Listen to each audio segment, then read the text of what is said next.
to get this started. But to start, I wanted to Uisenma, because you are the person that is not related to the films that we have seen tonight. My first question is maybe some thoughts or reactions on your part about them together or about them in particular. Yeah, all right. I think it was very inspiring for me. I mean, me as a filmmaker always try to watch movies well as humble as possible, and I think it was very impressive because all three movies were so different, but I felt every last one of you, because there were questions coming up. Questions I wanted to know about your first movie. How did you come up with this idea, and especially behind this character of this woman? And it was very interesting for me to just listen and to watch. And I think I got a real rough feeling about these three movies, which I really appreciate, because that is very rare. And what were those first questions that pop up in your? I think, let's start with your movie. And women character, I mean, that is, especially in this case, I was wondering what was the idea behind it, or maybe there was a feeling first. I mean, at some point you started to write, or your imagination, whatever. Maybe you can tell us more about the process. Yeah, thank you. So I try to write fiction. I was writing short stories, and I wanted to try to make one of them into a film.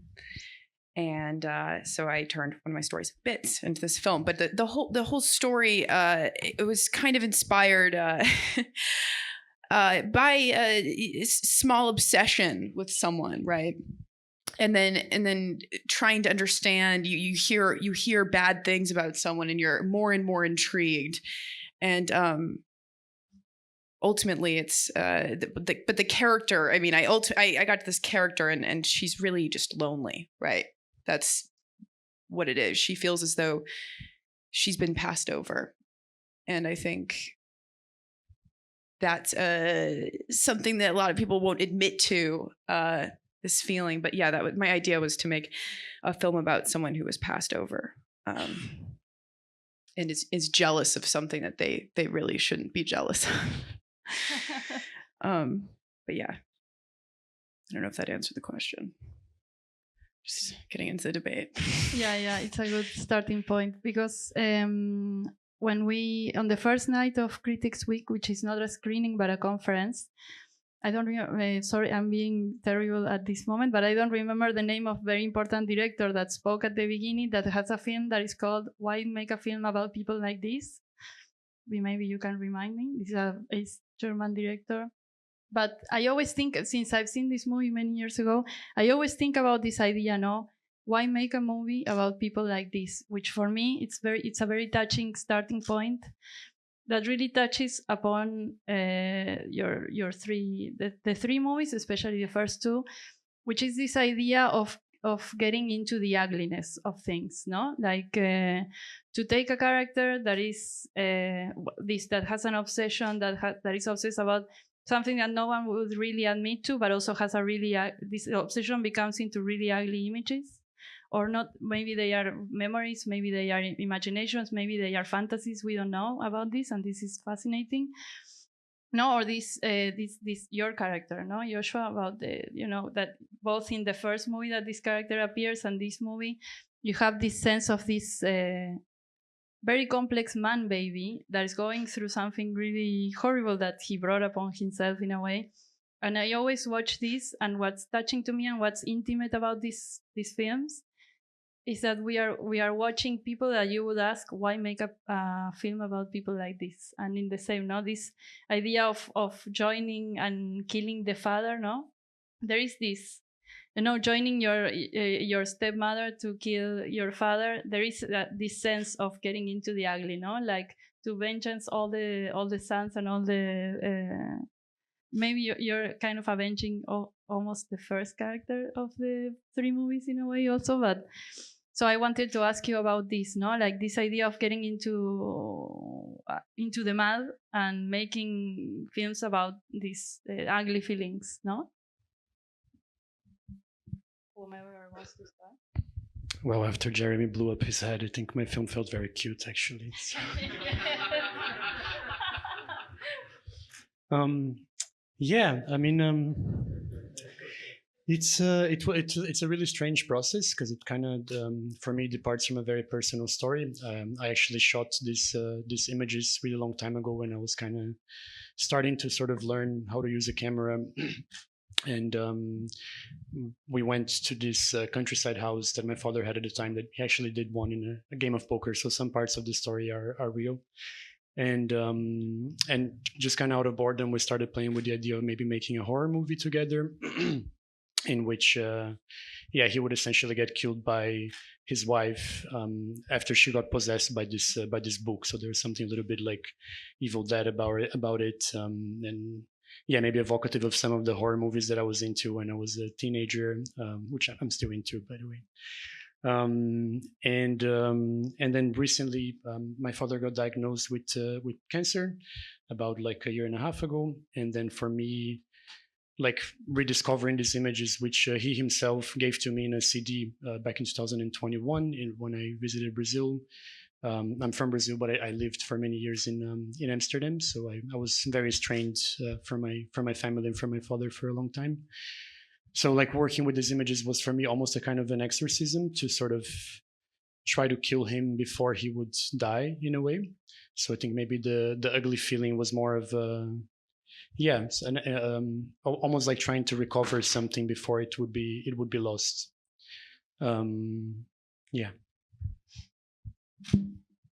Whoever wants to follow.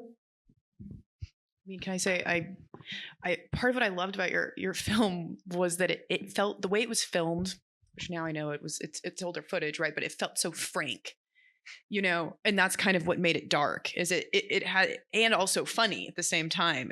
There was nothing. It was just it really felt almost, for a second it blurs, you know, fiction and reality, which I think is really interesting, and it kind of exciting to see.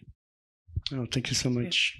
Yeah, I mean, it's I think this hybrid aspect of it is something that I like. This is very much the sort of contemporary narrative being infused in the past footage, because he was actually cheating on her at the time, and she didn't know about it. And they broke up like a few months after. But somehow, and I feel like I knew about it when I was 13, and when I was filming this, I feel like maybe I knew about it already. So there's also this this sense of justice that like the film also brought to Laís. Like we're still friends nowadays, and my father, he also watched it before he died. So somehow it all felt I don't know. There's like fiction and reality were all mixed together somehow since the beginning. Oh, it's very beautiful. I also felt there's an aspect to it where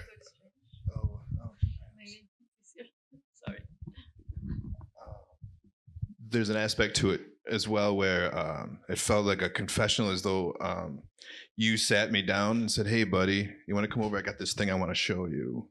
Right? Are you gonna blow my head? But it felt like that. I had viewed the film before, and it very much had that feel where I think this guy it's this awkward tension or something between the narrator, yourself, and this sort of depiction that you wanted to share with the viewer, I guess, whoever that is, you know. So it had that quality to it that I found. I loved it. I found it very endearing in a way, you know, in a very dark way, but lovely. Yeah. Oh, thank you. Maybe that's a good segue to the film in which you act on. I mean, it's a very sort of very strange film, and I think I'm still kind of like processing it in many ways.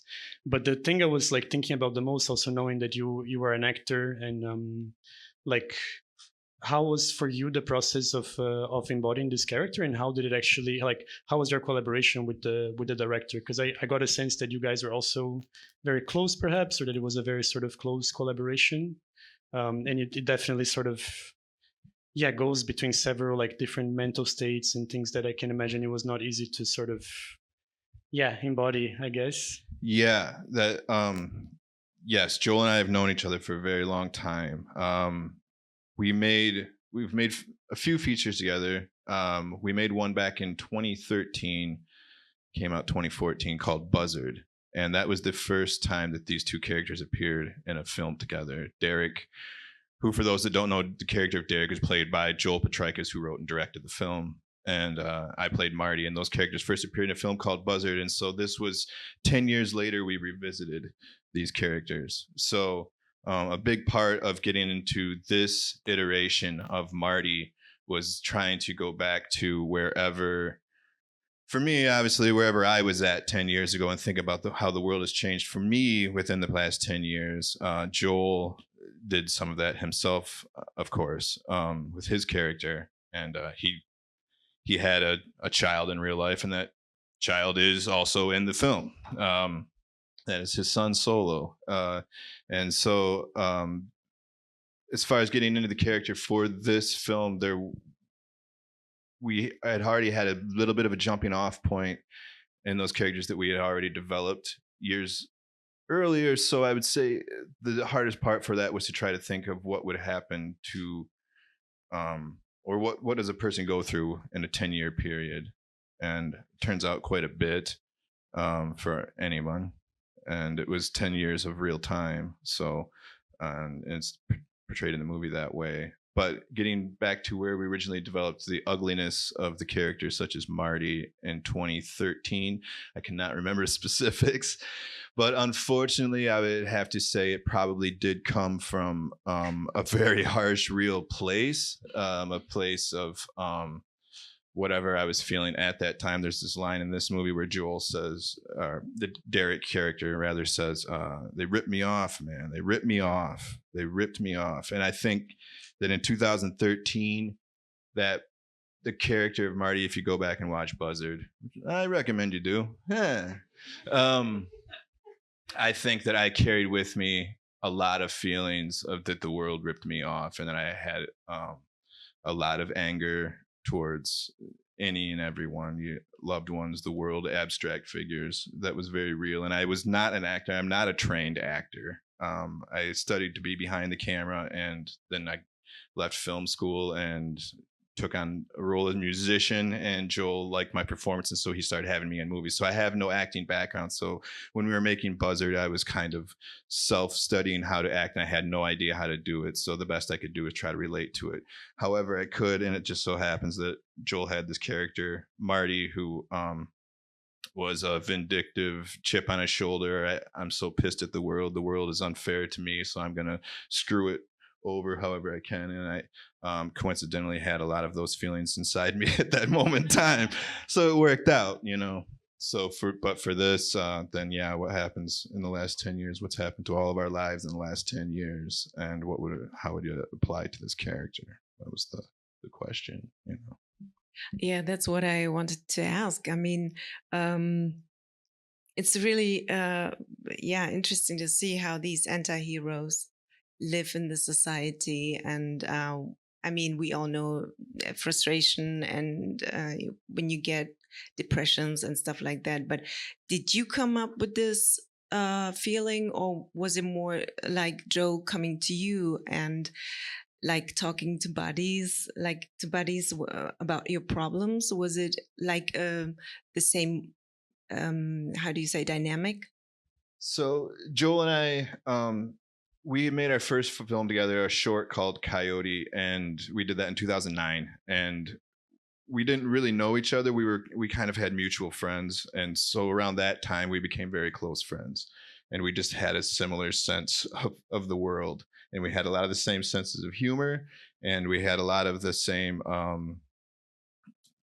taste, things that we thought that were cool or fun, or we had a lot of the same things that appealed to us. And I think that also through that time we became closer, and I confessed certain things. And there's little things throughout all of his movies that my character says that maybe I said to him at one time, whether I remember it or not. So there are little things like that, but it wasn't like a confession to Joel that man, I'm going through this. It was out in the open that I was going, that it was just in my personality at that time. Like I was rocking and rolling and doing, and that was part of stage persona. Was my character stage persona was like a polite Alice Cooper or something. Like it was like, so it was just there were all of these attributes that Joel, he doesn't write with me in mind ever, but there were just these shared sensibilities as collaborators, and not just Joel, but the rest of the Sob Noise group, which is the name of the entire kind of crew that works on all these films together.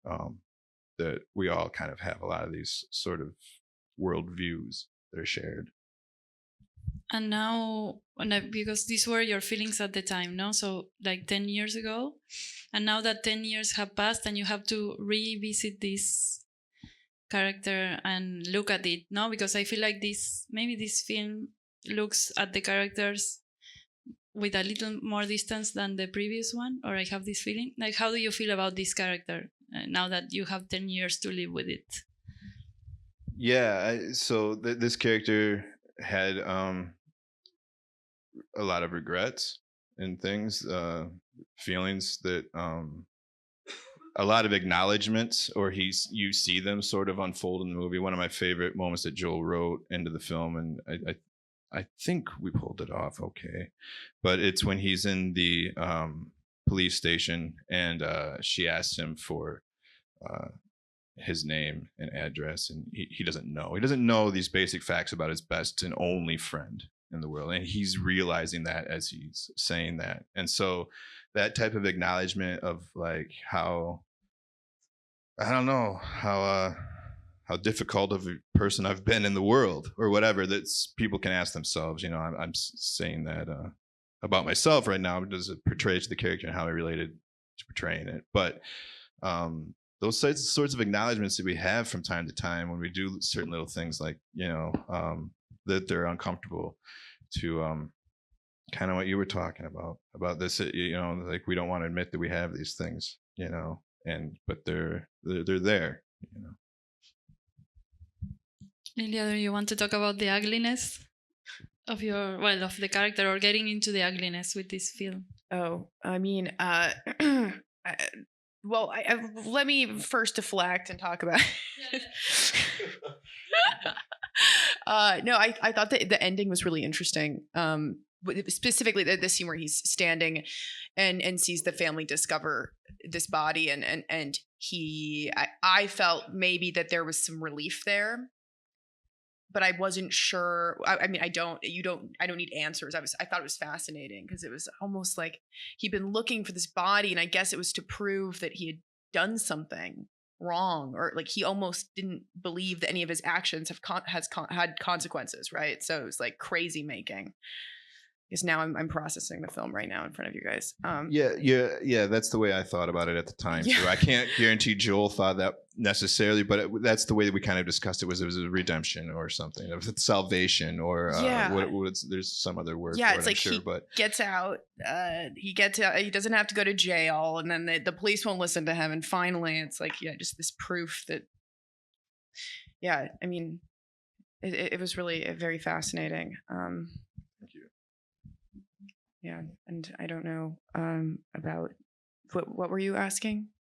About the ugliness. I mean, getting into the ugliness. I know you, not only in this film, but also in your painting work. Lilliya is also a painter, and I've seen some of your paintings that also deal with this sense of thing between the holy or the beautiful and the ugly, no? Or like these female images of women and girls, not like a little mutilated or there's a lot of blood involved, or this sense of like sometimes even spilling blood, but purposefully. I have this feeling watching your paintings. So yeah, my artwork, the paintings, they for me, it's very hard to describe my paintings, but idea is, you know, in a way, the essence of it is putting things together that aren't supposed to be together. And I think in a way that I guess that kind of aligns with the film and the character's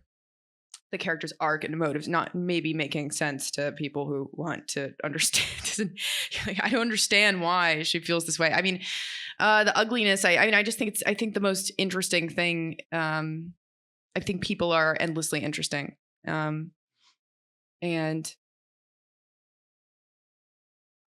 I'm always surprised by people and their what moves them and what makes them do certain things. I find it fascinating, and I think, you know, that's just kind of what I want to explore. I don't know. Can I ask you about it in this? Because you said it was a short story. Yeah. Like, I find this character so fascinating. Yeah, and Betsy's amazing. She's so I love so her. Fantastic. I know. Yeah. And so I would love to read a short story. First of all, What's your email?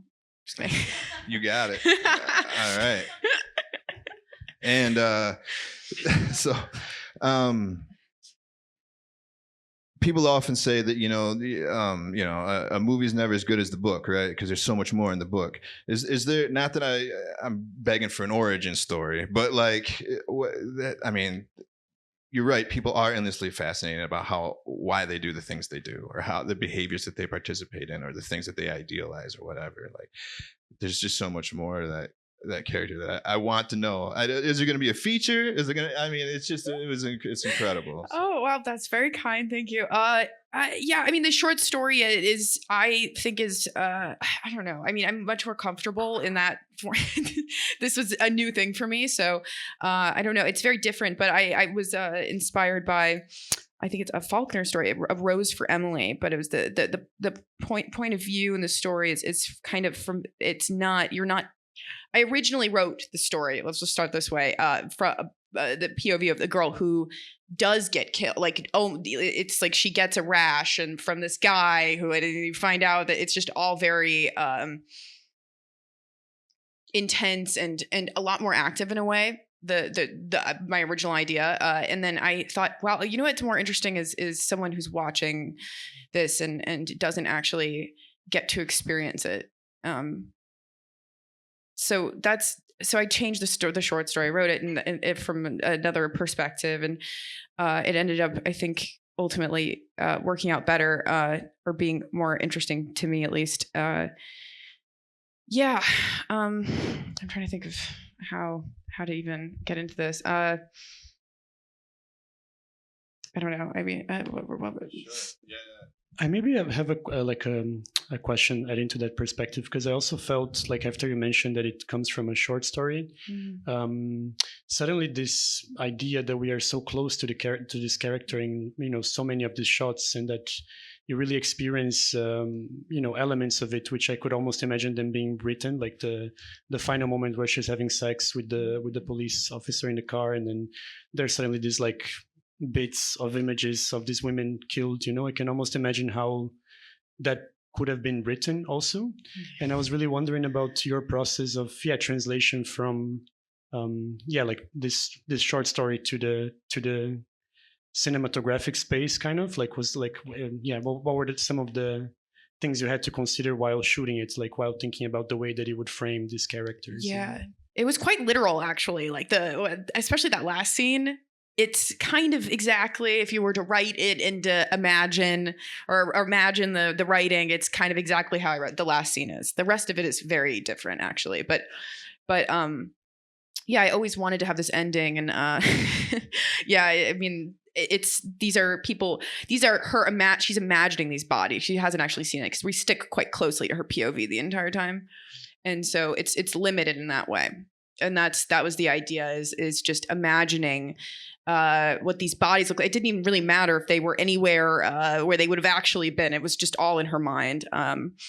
And I think she's getting off on the pain of that. And in a way, it feels like she's becoming as bad as he is. And I think that's now making more sense to me. But I'm interested in almost trying to compete with someone who you feel is bad and try to be as bad as them. And I think that's almost what she's doing.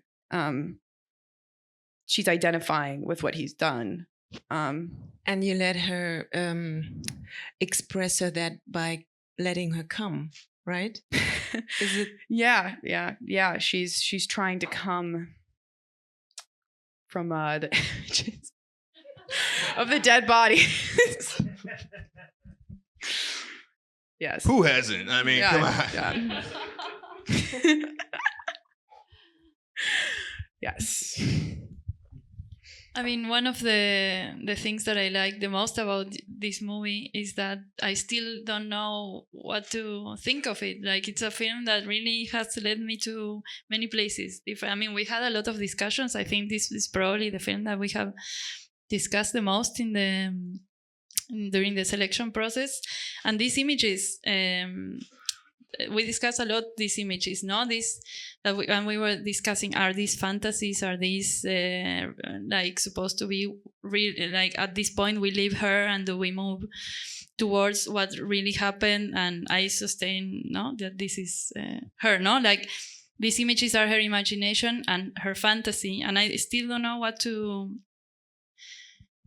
think of this. I can intellectualize it in the sense that, there is a whole history of the female body, the female dead body in film history, and how it has been used in serial killer movies, in thrillers, and I think this is all there. But I still, I have an emotional response, and there's a point in which I cannot think about it anymore. Mm-hmm. I have this huge affect that and this is what brings me closer to the movie. I don't know, Sima, for you, how it felt, this encounter. Yeah, I think that's interesting, especially, of course, a woman, and who the women in general in our society, we get, as people would say, we got raised to be a woman, but actually we are maybe something like a human being first before we get women in society first. And I was just wondering, what was your feeling when you wrote this, especially when you said, she has an orgasm, and maybe because of the pictures in her mind, what does it actually do in her mind, right? I see. I think I understand what you're saying. Yeah, I mean, I think she's brutalizing other women, and she's murdering them in her head, and she's getting off on that because in a way, she feels shafted by the whole situation. So yes, I mean, there's a brutal and violent aspect to it. Yeah, and the very interesting question is, where does it come from? Right, this how do you say, this anger and the frustration. I mean, it's not like she's born with it, or maybe, but I'm thinking about it, like what was it exactly that brought her into the situation, right? Okay, you're wondering if I know what brought her into the situation. I think we all know. But okay, yeah, that's good. Yeah, but maybe you. I mean, I think it's a long. I think we know it, being a woman, or yeah. I I think she's a lonely character, and that's the thing about her, and her life has become small, and this is her way of it's just violence towards other people and ultimately towards herself. I mean, all she's doing is really being self-destructive the entire movie. She doesn't hurt anyone else. If you look at the way she interacts with her friends, there's a brutality to it. They're all kind of nasty with each other, and I think in the way that we can sometimes be with people we are very close with. Yeah, that's. I don't know did I answer anything, or did I just kind of. What are you thinking of, Uisenma? That when you're saying this, or what you? I mean, because I think what fascinates me also is that she's a woman that hates herself so much that hates all women, no? Like there is a lot of hate for other women in this character, and this is also what makes it very uncomfortable to watch, no? Like I think you said it. It's the hate towards herself, and that's what I felt very much. So of course you feel very sorry for her. Yeah, and she's almost feels vindicated in her self-hatred, I think, in the way that he rejects her. It's like the most extreme. He couldn't even kill her, and he wouldn't fuck her either, you know? And so I think she's just, a very sad character. Yeah. And she wants to get close to this thing that really doesn't belong to her at all. Yeah. You were... No, I think it's also interesting because usually like this in serial killer movies, the killer is the one that chases the girl, no? And here is the girl that is chasing the serial killer because she wasn't murdered, which is disturbing. And I think it's really interesting what you are doing there with the idea of the serial killing movie, no? You are disarming it. And I was rewatching Buzzard, and I realized the character has the same T-shirt in Buzzard that was shot 10 years ago, and then in this movie, no, he has this T-shirt that said Demons. That is a Lamberto Bava movie. That is a very famous horror movie, and I was thinking in how these three movies do something with the history of images before them, no? Especially with film history.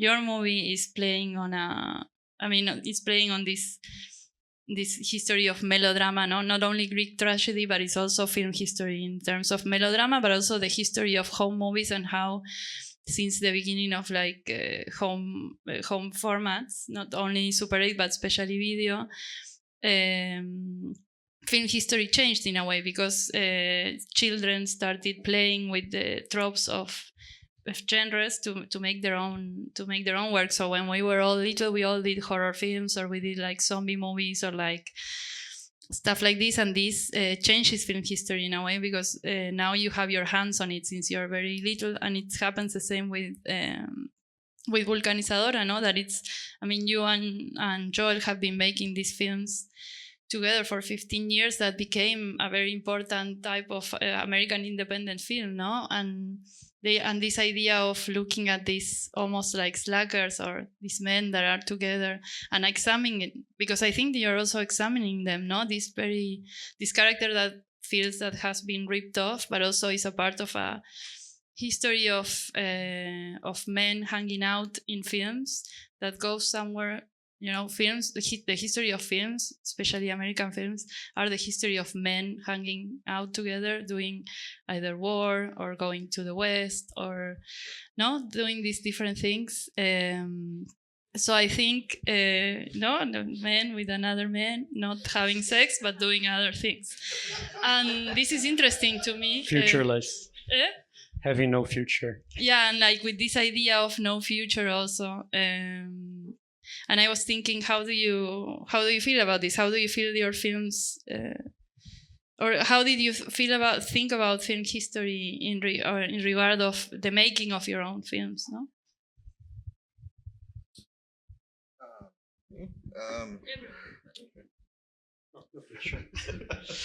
Yeah, that's it's not something that I've thought about very consciously, I guess, like while putting it together, but.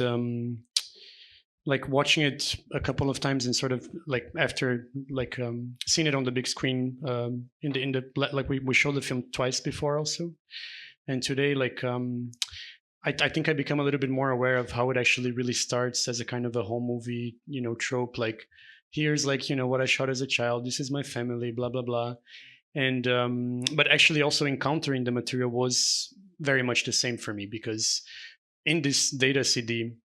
Like who does that? Who records like CDs with data these days?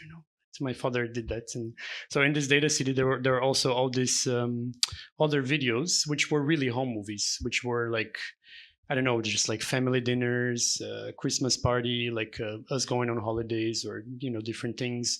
And then suddenly there was this shift towards something that was hyper cinematic, which was a little bit more of a conscious use of the film camera, perhaps, or a slightly more conscious. There was like a thought process going on about like how to frame something, right? And I think, so for me, I think the relationship of this film with the archive is also really strange, because I shot it like this back then and never like touched it again. And then actually, like a lot of things which I did that I shot in this film, I did it in some of my films afterwards, and I didn't realize it, So in a way, it's almost like it's really true that you're always trying to make the same film over and over again. I think, at least for me. I don't know if that answers your question, but I think it's a relationship with like maybe like a personal film history more than anything. Yeah. Yeah, I mean, I know you're a big cinephile. You're from one of the most cinephile cities in the world, which is Porto Alegre. So do you think also that, I mean, I guess your cinephilia changed a lot through when you were a child and now that you're a grown man. But do you think there is also something of this cinephilia? Because the way you edit this film is very different than you would have when you were a child, of course. Yeah, completely. Yeah, and I think I think at the time I watched like East of Eden and West Side Story. I think those are like my two favorite films or something. And I was like, and I was really trying to recreate maybe some of these shots. Like I remember watching East of Eden with my father, and then like talking about like how Elia Kazan uses framing to sort of convey emotions or something. It was like, look at the scene in this moment here. There's a family conflict, and suddenly the camera just like tilts slightly, and it stays like this for a while. So I think this, like I was really trying to learn how to make movies, actually, something like that. How old were you? I was like 13. My God. For you, Joshua. Well, my father is like, he's a playwright and he was a playwright and a theater director. So I grew up with parents that used to show you very inappropriate things for your age back then. A film about a man hating his father, by the way, no? East of Eden. Yeah. And for you, Joshua, how do you feel this in film? I mean, you're part of film history yourself. This film has a history of 10 years, but also this previous film history. Yeah. Well, I will say, like, I'm a fan of films, but as far as being inspired to write and direct and create something like this, that would be, unfortunately, more of a question for Joel, which I will say this particular film, and I don't think this is, he said this already, I think, publicly, so if not, then you got a breaking story here, but he was directly inspired by a film by Gus Van Sant called Jerry, and the notion was that at the end of Jerry, if you haven't seen it, I'm sorry, I'm going to spoil it. One guy kills the other guy, and Joel said, like, that would be great if the movie started there. And so that was kind of the idea of like, I want to see what then goes on and happens after that. And so that was kind of like a direct sort of inspiration for that. And I agree with him. There's a film that came out several years ago.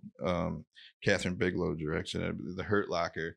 And there's a scene in it where the guy's at the very end of the movie where he's standing there and he's looking at the cereal boxes or whatever in the grocery store, and he's having like a panic attack or whatever. And I was like, see, that's where I want the movie to start, and instead it ends there. So we had this common bond of just wanting to start a movie or show what normal people, or not normal people, what typically would just end a film, and that's where we want the movie to begin. So I guess there's a history of that in film where Joel and I would talk and joke about that sort of thing, and we have a history of doing that.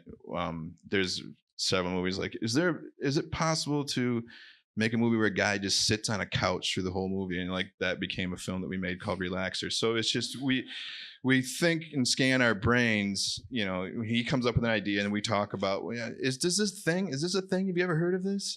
Yeah, I think it's been done. Yeah, but well, could we do it? Yes, of course. Well, maybe, I don't know, maybe not. Well, let's try, so it turns into that sort of thing. So I feel like the beginning is almost a parody of Oh Joy, also in a way. Yeah, we love Kelly Reichardt too. Yeah. So yeah. What do you think Oh, what do I think? about your movie in the tradition of serial killer movies? Yeah, I mean, I wasn't even really, to be honest with you, I wasn't thinking about it as a serial killer film at all. I mean, I love, for example, but I was very inspired by Henry, Portrait of a Serial Killer. When you see those amazing corpses, I mean, oh, they're just stunning, and the exquisite corpses, which is also a fun drawing game, but I wasn't thinking about it in the context of a serial killer film. I really wasn't, and but I like that it. It turned into that was more of the focus. I was really focused on her, like the entire time, honestly. And then in a way it just, yeah, I mean, I what can I say? I was reading a lot and just trying to watch a lot of movies and educate myself, because I didn't know what it would be like to direct a film, and I didn't know how it would I didn't know what the experience would entail, really. I had never done it before, so I was trying to cram in a way, and I'm trying to understand camera and trying to watch movies that really inspired me. And I found so many, and it was very exciting. It was a very exciting process, and I feel like opened up this, it's Pandora's box for me of all these other things I want to do. But I definitely watched a lot of dark films, and really not a lot of horror films, but dark stuff, and a lot of noir. And I originally was kind of setting up to do a sort of a female noir of sorts. So that was something I was interested in. Yes. And what were you watching? Do you remember? What was I watching? Let's see. I mean, I'm trying to think of one of the main actually inspirations visually also for this film, which I really only aspired to, because I obviously could never, but it was Lynn Ramsey, Morvern Caller. I love that film, and that really unlocked a whole thing for me, because I always loved how certain films look, but I never really knew how I wanted my film to look. And I would have these meetings with DPs, and I'd be like, yeah, I was really excited about the dead bodies, basically, and then the rest of it, and we ended up only having 5 minutes to shoot the dead bodies. Ultimately, it was crazy, but I saw that movie, and it feels like a memory, in this way. There's like a sense of you're with her the whole time. You're with Samantha Morton's character, and you're in the faces of people and the energy, and it has this feeling. And to me, it really struck me, and I was very inspired by that. I mean, there's a million. God, I'm not going to start listing things, but yeah. And you said before you were trying more to make a female noir. What do you think that could be? Well, I mean, I was always interested in, I love reading noir, and I liked watching a lot of noir films, but I also love this minimalism and minimalism in dialogue. And this way, there's often these, in noirs, usually there's a kind of somewhat despondent male lead, and he's dark, usually, and we don't know why, and we don't understand. There's something, and it's sexy, right? There's something sexy about it, and in a way, I was inspired by that. I was inspired by following this person but it doesn't wear the same on a woman. But yes, I like the beginning. I was like the beginning of your movie. The movie, it kind of drove me crazy, which I liked. Because I was like, how many hills are they're going on these hills? And I was like, they're going to go do something. And I gotta fucking know. It was driving me insane. I loved it. Because I was like, what? I really couldn't wrap my head. I was like, they're doing something. I just can't. Was he trying to drive you crazy? Yeah. Okay. Yeah. Joel Okay. revels in testing people's patience often. Yeah. Yes, it's a hallmark of his signature of his. Yeah, but it also makes the scene, when his head gets blown up, it makes it all the more intense. I mean, the Jägermeister song, like. Oh, that was so good. Yeah. It is so hard to shoot movies with Joel and not laugh. Like, to be the serious dude who's not laughing and not having it and not enjoying himself and is angry at Joel, like, to have him performing and doing those things and trying not to break is one of the biggest. Talk about trying. Yeah, he's challenging me constantly because it's so hard to not laugh, and you can hear everybody else in the crew and behind camera, and they're all holding in their laugh, and it's so hard to not laugh. But that's as he puts me through it. The glow sticks were. How big was the crew yeah. actually? So we actually had to scale down from this one from our previous film. I think just because we had more locations and logistically and whatever. I don't think we were 24 deep. I don't think that we were at 24 because there's probably no way of that. I don't know the exact number, but it was a smaller skeleton crew, yeah. Because we all ended up staying at a cabin where we shot a lot of the beach stuff. Like, we were all up there together, and there wasn't that much room. so it was a small crew, but big hearts. And like, knowing Jules' process, like, can you talk a little bit about this use of the operatic in a way, like when it comes back, I wish. No. When I saw the first cut, I was like, dude, what are you doing? This is amazing. Like, and he's like, yeah, I know, right? I was like, all right, we'll just leave it at that. I think he just liked the dichotomy of, I think it's a Pantera song in the beginning, but he uses a lot of hard rock and a lot of really intense metal and death metal and whatever else. Over the years, he's kind of done that. So I think he just found, I'm guessing, this is not a fact, that he found some similar intensity in opera that he found in all that metal over the years. And I think that was, my interpretation is that was a part of the 10-year maturation, or whatever you want to call it. Maturation might be the wrong word, but it's like some sort of development there. That's my guess, though, as an audience member, essentially.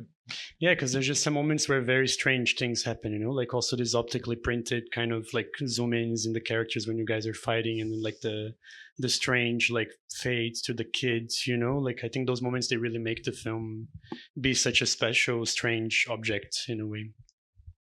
I have a question. You might have already answered this, but did you guys kind of plan, like, did you guys lay out what may have gone down in the 10 years in these characters' lives? Not really. We knew that Marty had gone to prison. We knew that he had done time. We didn't know for what. And if you see Buzzard at the end, you kind of wonder if that's what, but we don't specifically know that.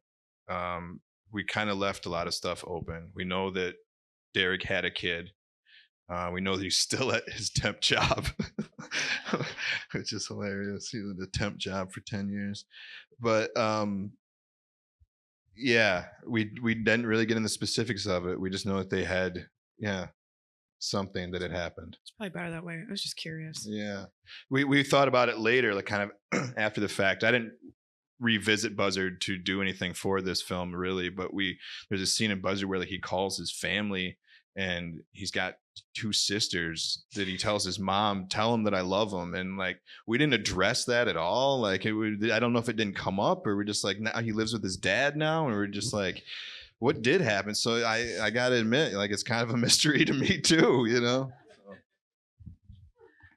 When you were saying just this feeling of anxiety and like, when you see them and you know that something's going to happen, but you don't know what, and there are these big shots of them going around these mountains. I have to tell you, one thing that is more horrible than that is to know, because I already knew, and I watched it again in the cinema, and I was like, oh my fucking God, like, to watch this film again knowing that this was going to happen, it was pretty disturbing. But I wanted to go back. You seem to be very obsessed with corpses, so I wanted to talk about this idea of dead bodies. I mean, these 3 films share something in common. There is a person that dies, or many people in your case, And I wanted you to talk about this, no? Like, how do you think about this, the idea of, filming the dead body, or like creating this fantasy of the dead body, or in the case of Joel also, having this device of this destroyed face. And also, Sima, for you, like, how was the experience? Because usually, I mean, we see a lot of dead bodies in movies, but I feel like in these particular movies, I mean, you did the ellipsis version of it, so this is something else to talk about also, no? Like, to not show the dead body. But I like the way the dead bodies are shot in these two particular films. To me, it gave me like it will stay with me for a long time, no? In both cases. So first, Uisenma, I want to know your impressions of like encountering these images. Yeah, well, I'm not that sensitive. But I guess I'm a person like watching the third film about your stepmom and yourself. I mean, that really was intimidating to me, because it's okay, maybe it was your fantasy, maybe it was the truth, I don't know. But it was, I think it is much stronger sometimes if you don't get to see these pictures, and if it stays in my mind. And so that was very scary, how you infiltrated with your beautiful voice and the story of your father and his girlfriend.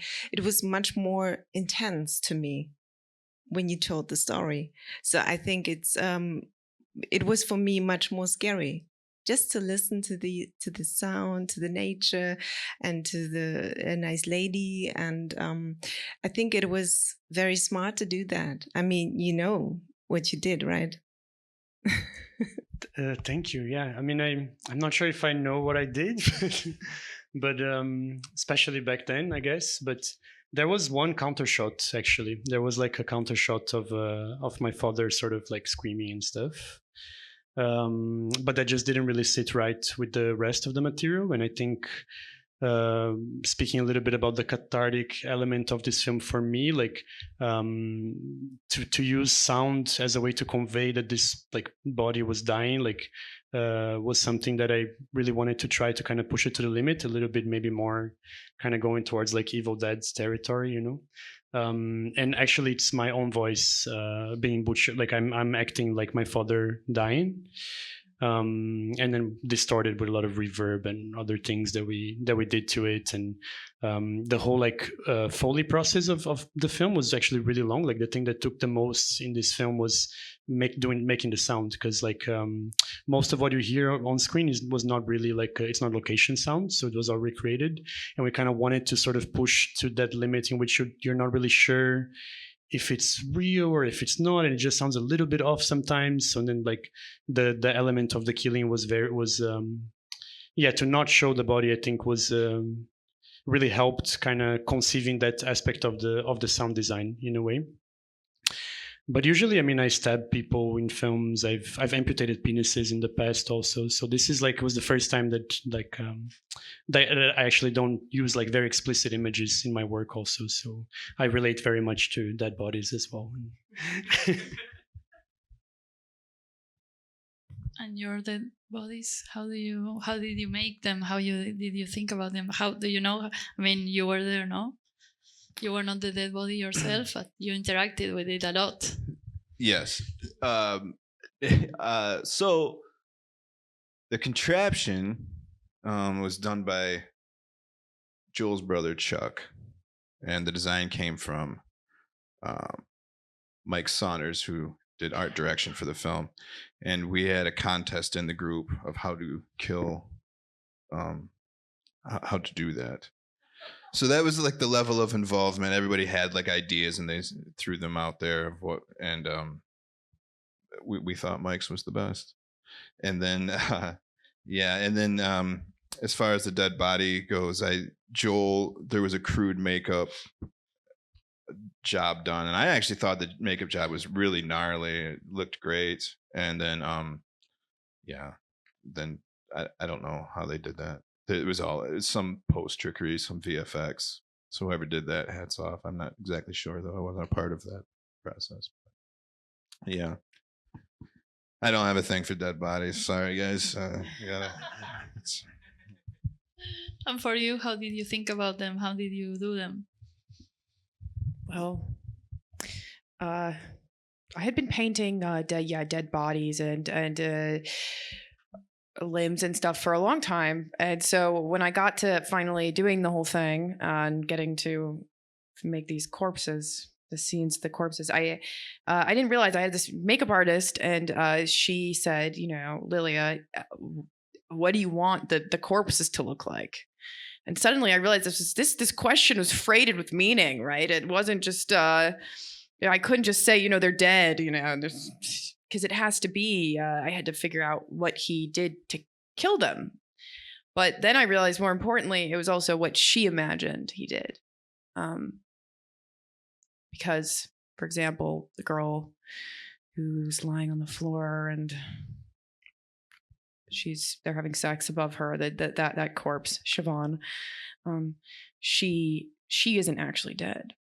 So she's imagining all of this. So that was really interesting. And then I got this whole thing, and I'm talking about the lacerations and the way and I was obsessed with the color of blood. I like blood to be a certain color in films. And I just thought of them as almost like art pieces. I tried to, at least.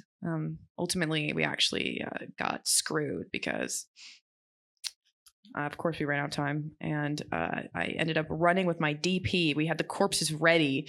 We finished the rest of the shots. We had corpses ready. I was throwing the corpses out on this property, and I was like, okay, lay here. And they were all my friends from childhood and stuff. All these lovely, lovely ladies from my town, and they were like, okay. I'm like, get in this trough, you know. We're shooting, and I'm using just a flashlight because we didn't have enough time, so we had to do a skeleton crew thing. And boy did I enjoy it. But what is it about dead bodies that fascinates you so much? I think that I think there's something very there's something beautiful, and I think with my artwork, it's different. The way that the dead bodies in this film, it's a different sort of, it's more literal. But my artwork, which you guys haven't seen, so I don't know, God knows what you're imagining, but it's about pieces of people. So, you know, parts. Yes, I don't know. So now we are ready to open the conversation to the public. Sorry that I didn't see you before. So if anyone has a question or a yes, so we have first one back and then Till, or first Till and then. Okay, we'll start here and then there. Yeah, hi. I don't see if we have another mic. Thanks. I think my question is mostly for Joshua, but maybe the other ones can also say something about that. Because I think when you told us about your feelings back then of like being ripped off, and then in combination with the 10 years period, I think I couldn't help thinking about how this feeling of being ripped off has also been like politicized in very dangerous and problematic ways over the last 10 years. So I was wondering if that was like also something you talked about or you discussed. And I guess that's also all of your films like play with or reproduce or intervene in like the history of gendered images, and that not only have like a psychological dimension but also like a political dimension. And I think that would be my question, like if you could talk a bit about this dimension of your films. Yeah, I think I think we become more aware of it, Joel and I, based on our conversations, become more aware of it after the fact, after the films play and people discuss them in an academic way or in a critical way. I don't think that we intentionally put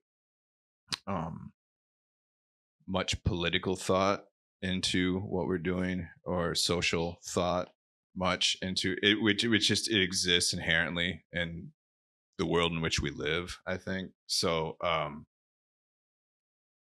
there's just always parts of it there anyhow. But I remember, so to give anecdotally kind of when we were shooting Buzzard, we shot a film called Ape, and that was our first feature film ever. And we went out and did the festival circuit. We were so excited, and people wrote about our films before, and we never had anybody write about our films before. And it was so exciting, and everybody all over the world was writing about our films, and all the people in Italy were writing about our films, in Portugal and Germany and France, and everyone was writing about our films. And so then we went to make our second feature film called Buzzard, and we were hanging out down in the basement, these two characters, Derek and Marty, and somebody came over and we were talking, and there's just like, it'd be great if, you know, Marty sat up and said something like this, because then, you know, it would mean that he was inferring about, you know, man's place in the post economic crash. And I was just like, dude, just leave that to the academics. That's not what we're doing, man. Like, we'll just write and doing what the characters do on the page and leave it up to them. Like, whatever. We know that we live in, like, we didn't have to write about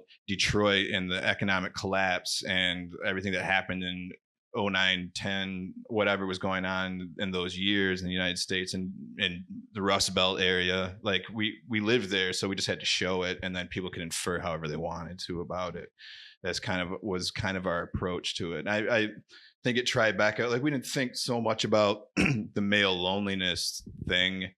But when the film premiered in Tribeca, there's this author, professor, somebody who had put out this book about male loneliness. So like everybody started writing about how male loneliness was what our movie was about. But then, you know, like, we're also reading articles about how Instagram is really bad for young girls and men are feeling rejected. And I'm just like, so just like everyone feels like shit, is that what's going on? You know, like, I mean, it's like, then it's universal then, right? So it's like how it's so hard to determine what's political and what's social. And when every human on earth is like essentially suffering, you know, so it's so bizarre to parse it out however you want to. And it's just impossible to do that sort of. And I think that when films oftentimes get heavy-handed with messaging, they lose a lot of effectiveness for me. I think a lot of that comes from where I grew up in West Michigan, Grand Rapids. There's a very heavy Christian Reformed church movement, and if you ever see their films, the message is so heavy about what they want and what they're talking about, and it just is bad cinema, you know? So I just feel that way, and I think that if you just try to live in the world and you think about the human condition in general of who you are, you're not going to be able to help avoid like the constructs of whatever politics and social that you're soaked in, whether you like it or not, and you just try to tell a human story anyway, and then leave it up to the academics. Yes, we had a question back there. Thank you.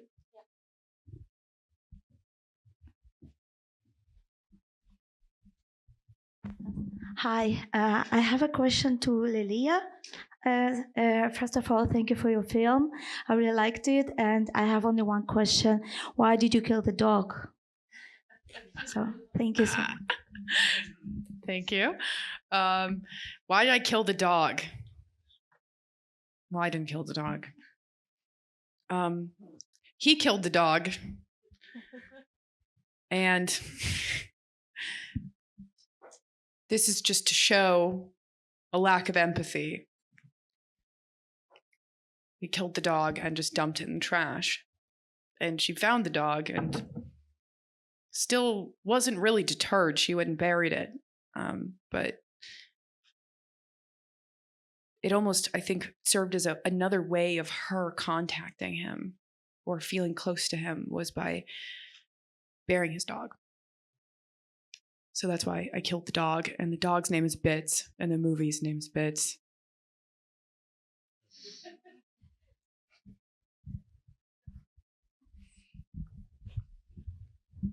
Yeah, I'm Petra. I'm part of the selection committee, by the way. And I've chosen all these films as well with my colleagues.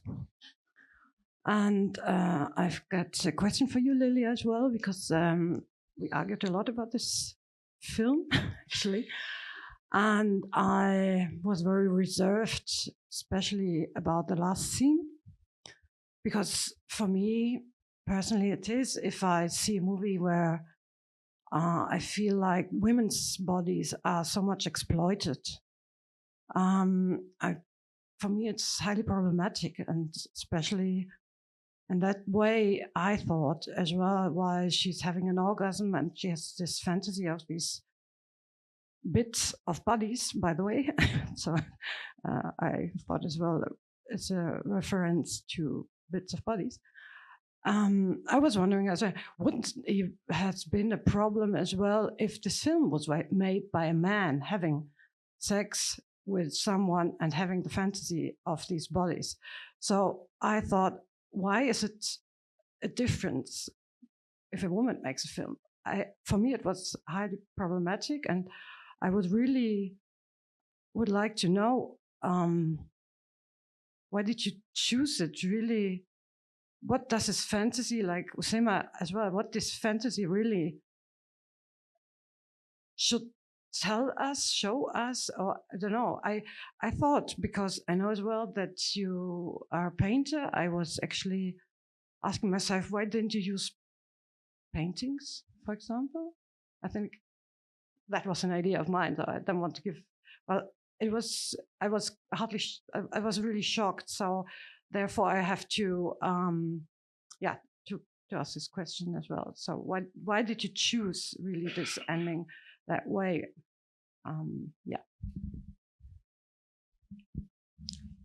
Well, I think I chose to do this because it was a feeling and a story. So that's all I had, right? And I don't, kind of similarly to what you were saying earlier, is I have a problem when the film needs to have a message or moral applied to it. I think it's up to you guys, and you found it offensive, which I can understand. Of course, I understand.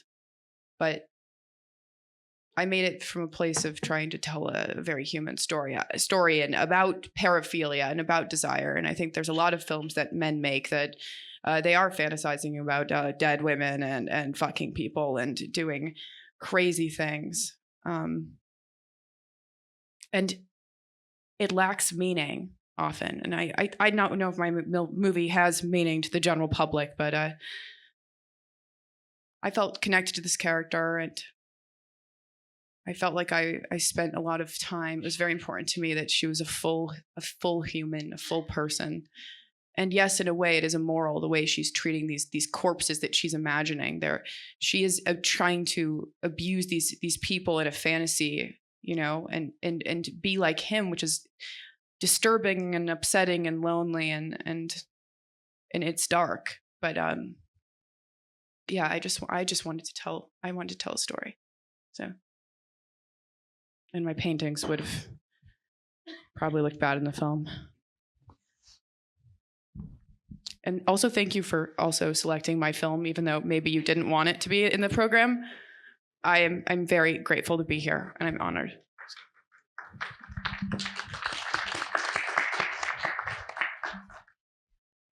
Yeah, I think there's also something really powerful. I think for me, the powerful aspect of the film is this liberation of desire from a kind of a moral message, So that's what kind of stuck to me. And I had to think a lot about a film by Patricia Matsui from like maybe a few years ago, Bowling Saturn. Bowling Saturn.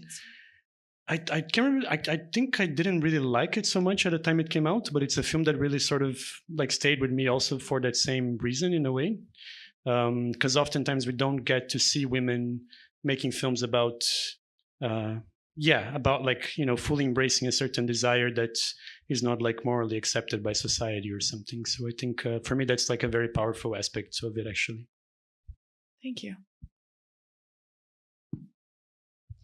Yeah, and I think as a filmmaker, if you'd be politically correct, stuff like that, I think it's not true, and it wouldn't be authentic.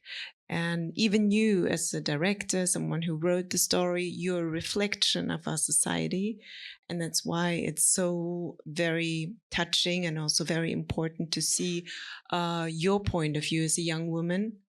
And of course, you can see it and you can feel it, and there are some people in the audience who would really enjoy it. From a sick point of view, but it is what it is. And but still, you know, you get to connect with me as another woman, and I really try to understand this character and why she is feeling like that. And I get the frustration because I'm a woman in this world, and you know, any woman here in this room can connect to this frustration, and that's why even, you know, violence is so much more important, maybe even more important from a woman's point of view, right? Thank you. I think it's the feeling that the extreme, it's an extreme version of rejection, you know, and you go crazy ways. I think rejection can, I watch Friends and I've felt this way myself. It makes you go another crazy direction, I think. And this was an example of that, in an exaggerated version. So thank you for making that. Yes, we have a question. Hi, I find it very interesting, and I was thinking whether a way to regain the power is doing what men do to women. So this way you kind of had this dream, okay, I'm also powerful, I can also be powerful. I will do the same things men do to women to put some power over us. And I always took it this way, that you were trying to show it the other way around. Like, what if women do this?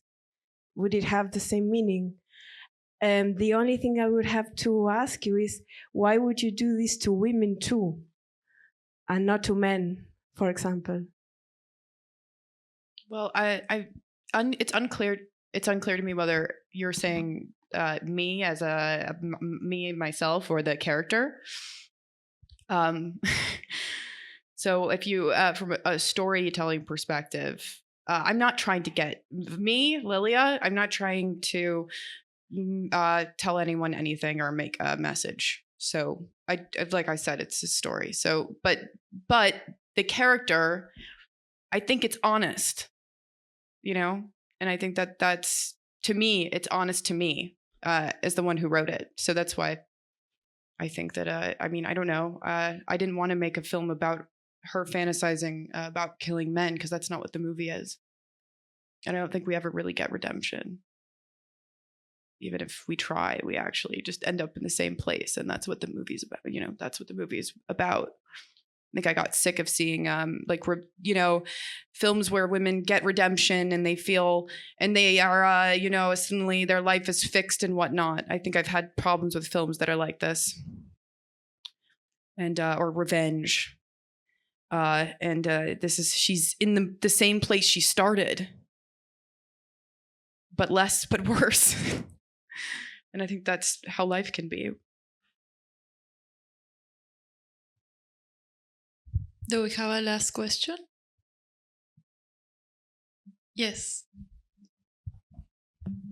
I think you're a super interesting question to this second movie, as a very average watcher, so to say.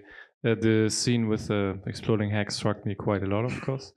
And it changed a lot when you said that the same persons that invented the movie were also on the screen playing it.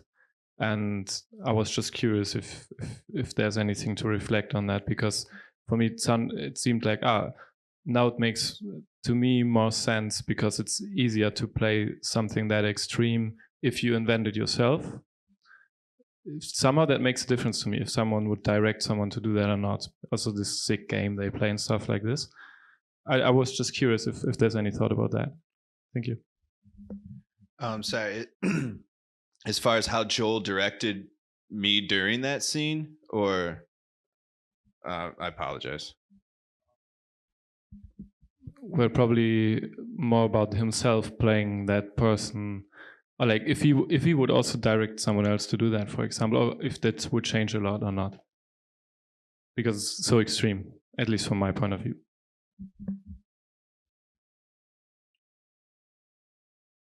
Like in fiction on set, like as a director to an actor, or in I guess I'm not. Yeah, it's a misunderstanding. I apologize. I think he means more like the fact that as a director you get to write and play that, himself. In this case, he gets to write and play that himself. How different is it for him perhaps to write and have an actor playing it? And yeah, I guess it's more speculative. Yeah,